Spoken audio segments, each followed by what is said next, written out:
तो प्रताड़ित करने का सिलसिला बांग्लादेश में हिंदुओं को खत्म नहीं हो रहा है, लेकिन यूनुस सरकार इस पर कुछ भी करने में सक्षम यहां पर दिखाई नहीं दे रही है। खबरों में आगे बढ़ेंगे। जम्मू कश्मीर में भारी बर्फबारी हो रही है और उधर पीओके में बैठे आतंकी घुसपैठ की फिराक में हैं, लेकिन एलओसी पर भारतीय सेना के हौसले देख आतंकियों की एक नहीं चल रही। सेना के जवान हाईटेक हथियारों से लैस होकर घुसपैठियों का इंतजार कर रहे हैं। तस्वीरें आप देखिए कि कैसी स्थिति में भी, कैसी परिस्थितियों में हमारे जो जवान हैं वो डटे रहते हैं।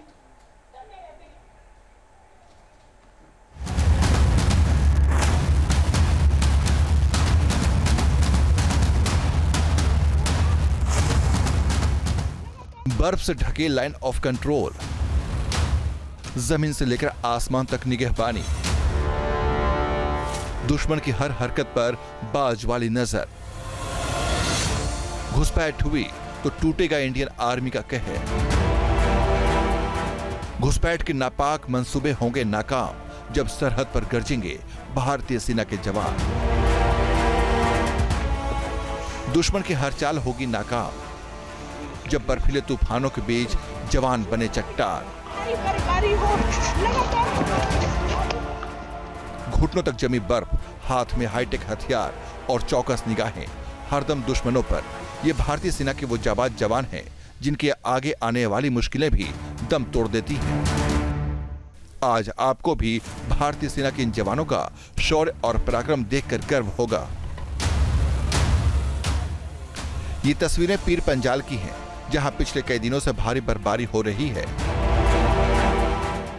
बर्फबारी के बाद जमीन से लेकर पहाड़ों तक बर्फ की मोटी मोटी परतें जम गई हैं। पारा गिरकर माइनस में पहुंच चुका है, लेकिन सरहद पर तैनात इन जवानों के हौसलों पर कोई फर्क नहीं पड़ता।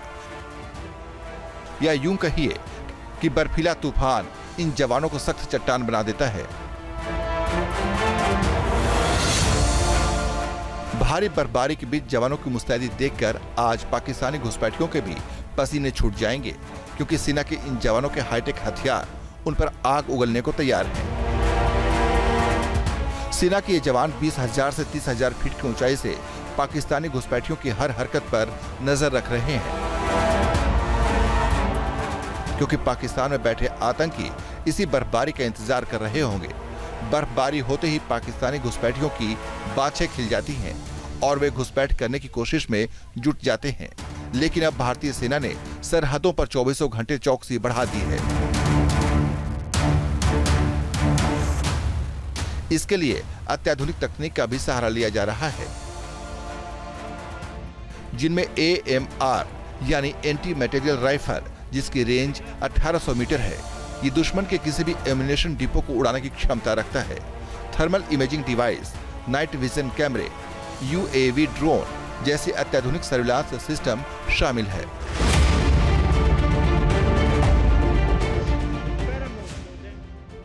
ये हाईटेक डिवाइस सेना के जवानों को कम दृश्यता वाली चुनौतियों से भी निपटने में मदद करते हैं। सेना की मदद के लिए हाईटेक UAV ड्रोन भी लगातार चक्कर लगाता है। ये ड्रोन रात के अंधेरे में भी बेहद ही आसानी से दुश्मन की हर हरकत को कैमरे में कैद कर लेता है और उसका लाइव फीड जवानों तक पहुंचा देता है। फिर पहले से ही अलर्ट जवान पलक झपकते ही दुश्मन को ढेर कर देते हैं। इस साल सुरक्षा बलों ने घाटी में आतंकियों के कई टॉप कमांडरों को ढेर किया है। 5 दर्जन से भी ज्यादा आतंकियों को मिट्टी में मिलाया है, जिनमें 2 दर्जन से ज्यादा पाकिस्तानी आतंकी भी शामिल थे। इसके बावजूद जम्मू कश्मीर में कई आतंकी छिपे बैठे हैं तो कोई घुसपैठ की फिराक में है। इन आतंकियों के खात्मे के लिए सुरक्षा बल लगातार ऑपरेशन भी चलाते हैं। सूत्रों के मुताबिक पिछले दिनों पाकिस्तानी खुफिया एजेंसी ISI और आतंकी संगठनों के बीच एक बैठक हुई है। इस बैठक में भारतीय सीमा में घुसपैठ बढ़ाने पर चर्चा हुई, साथ ही ज्यादा से ज्यादा घुसपैठ कराने की रणनीति भी बनाई गई। पीओके के रावलाकोट इलाके में आतंकियों के कई ट्रेनिंग कैंप और लॉन्च पैड मौजूद हैं। इसके अलावा हाजीपीर सेक्टर, पढ़ मोहल्ला, रकंडी, फॉरवर्ड कहूटा, नीलम वैली, लिपा वैली, ये वो इलाके हैं जहां आतंकी बर्फबारी का इंतजार कर रहे थे ताकि वे आसानी से भारतीय सीमा में घुसपैठ कर सके। सूत्रों के मुताबिक पाकिस्तान अधिकृत कश्मीर में आतंकियों के 17 ट्रेनिंग कैंप है, जबकि 37 लॉन्च पैड्स को भी एक्टिव किया गया है, जहां से 150 से ज्यादा आतंकी घुसपैठ की फिराक में है। लेकिन भारतीय सेना की मुस्तैदी को देखते हुए ये आतंकी घुसपैठ का दुस्साहस नहीं कर पा रहे, और अगर ऐसा करते भी हैं तो पलक झपकते ही भारतीय सेना के जवानों की AMR से निकली गोली उन्हें बर्फ में ही दफन कर सकती है। Team news nation. News nation अब व्हाट्सएप पर खबरों के ताजा अपडेट के लिए न्यूज नेशन के इस QR कोड को स्कैन करें।